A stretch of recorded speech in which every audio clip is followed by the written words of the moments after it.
Hey, what's up guys and gals? My name is Rick9G. Thank you so much for joining me today. We're going to be talking about Hogan's Heroes.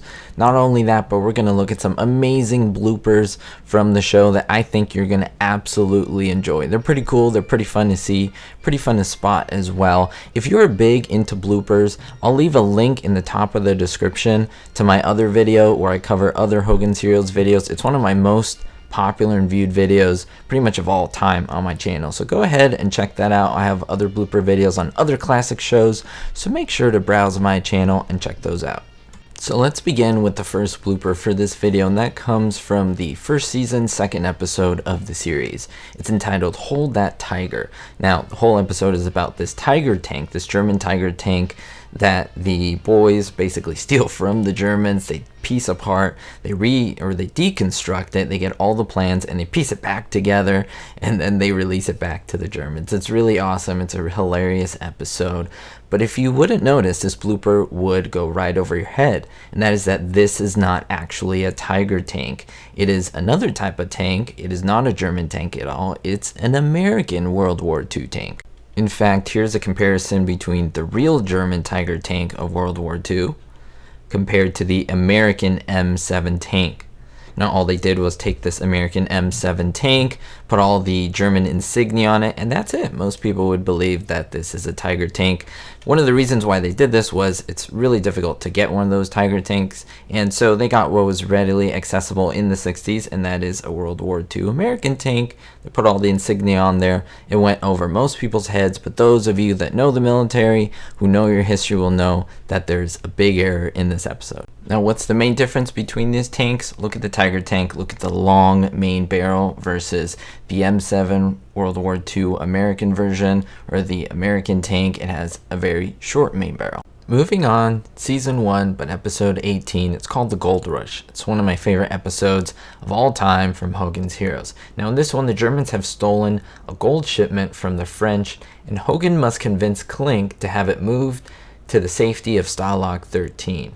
What do they decide to do? Well, they actually dip the gold in red brick-like paint, and then they get bricks, and then they color it gold. And so what they do, they actually use this gold to make steps right in front of Commandant Klink's office, and they actually have the Germans ship off the fake gold that is actual bricks. It's hilarious premise. However, at the end of the episode, you see that the heroes in fact replace the steps with the brick, which is actually the gold. But right in the next episode, you will absolutely see, and I have a shot of this for you, all of a sudden now we have wooden steps again. I wonder what happened there. Maybe Hogan himself or the gang took the gold. I don't know, but it's a really funny blooper, and I thought you'd enjoy it. Blooper 3 is from the next episode, season 1, number 19. It's called Hello, and I can't pronounce that name, so I'm just going to call it Z. Now in this one, while Hogan detains a German general during an Allied offense, a Gestapo officer looks into Stalag 13's perfect escape record. He wants to make sure there's no shenanigans involved. Of course, there's never shenanigans at Stalag 13. Now in this one, it's really great because we see the Gestapo officer, and if you look closely, you'll notice he has glasses with no actual glass in the frames. Now you may say, why does this even happen? Well, it's kind of common in many TV shows that a lot of the cars or any show, whenever it calls for a type of a window or glass, they don't use it because of the reflective properties, and you can show camera crew, things like that. So yeah, he just has empty frames without any glass in it. It's pretty funny to see. I mean, maybe he was just a Gestapo agent in disguise, right? Maybe. For our next blooper, let's jump to season 3, episode 8. It's called Knights in Shining Armor. Now in this one, the heroes need to get both a member of the French resistance and some bulletproof vest out of Stalag 13. Now it has a hilarious premise where that French resistant fighter pretends to be a plumber when Klink runs into some issues with his plumbing. Again, a hilarious episode. And this one is so blatantly obvious, but it's hilarious to see. And when we see Klink in his own personal bathroom, we see him kind of scrubbing up for the night. and then all of a sudden his plumbing explodes all over him. He gets wet and he falls to the ground. That's all planned, of course, it's all part of the script. But then he kind of looks sideways, not directly at the camera, but you can tell that he smirks right after he gets wet. I mean, he's dripping wet everywhere. It was something that they could have cut right at the end, but it's just so brilliantly done by Werner Klemperer, and they just thought they'd leave it in. But it's a hilarious thing if you notice that he smirks.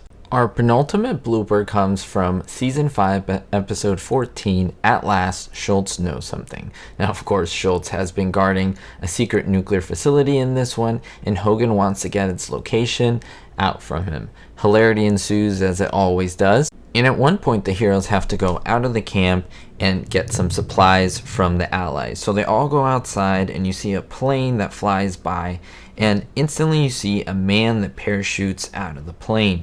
In the next shot, however, that man is gone, and from that parachute is no longer a man hanging, but a package that was delivered. So they did need a package, but why was that man in there? Well, of course, some stock footage that they used, they wanted to use that, but I don't know, I think they could have edited that a little better so that you couldn't see the man, but no, it was left in there in a gigantic blooper.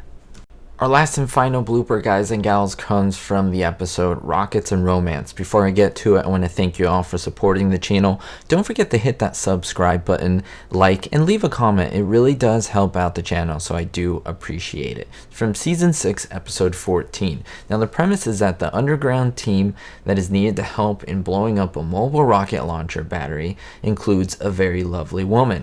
Now, regarding this rocket launcher battery, you can see it in Stalag 13 at a certain point throughout the episode. However, if you look in the background, you're going to see this interesting water tower. Now, that interesting water tower is very specific to a location. It's in Los Angeles, California, not in Germany, as most people think.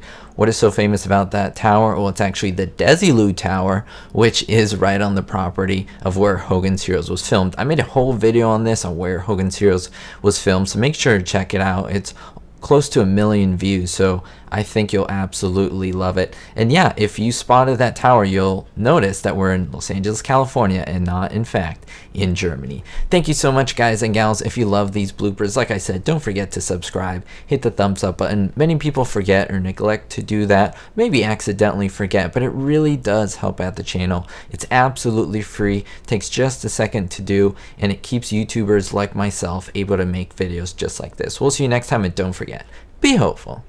Thank you so much to my Diamond tier patrons, Gary N, David D, Paul T, and Ricky. If you want to be named here in the credits, make sure to look at the link in the description, and you'll be able to receive more exclusive giveaways only on Patreon. We'll see you next time.